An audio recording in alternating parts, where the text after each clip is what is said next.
Okay, here we are. We're outside just so we don't get the entire kitchen black. This is just a black airbrush color. We're going to do the roulette wheel here, so just going to pour some in my airbrush container and just start spraying. So this will just take a little while. It's just so much easier to do this. One thing I have to watch for the wind so it doesn't stick. It's best if you have it on a turntable. I actually forgot to bring my turntable with me today, so I will have to turn the table instead of having a turntable.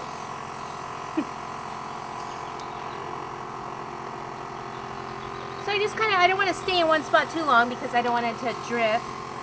And since the wind is blowing up there, if I keep my airbrush bottle there, that should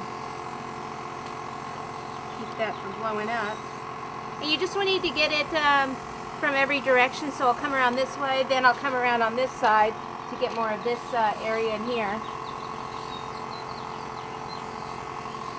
Okay, now I'll have to go all the way down. I want to get all the way down here at the bottom.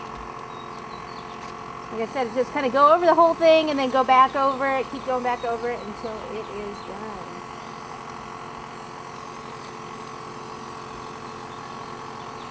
We are just about finished here. I want to make sure you get a nice coat, and hey, if I miss a spot, then what am I going to do? I'm going to cover it up with something, right? So I don't have to bring it back out here.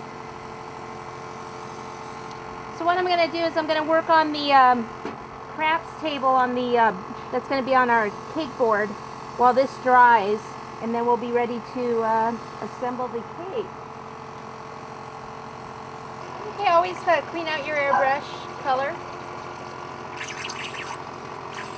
Always have the water in there, yeah? Spraying it out. And voila.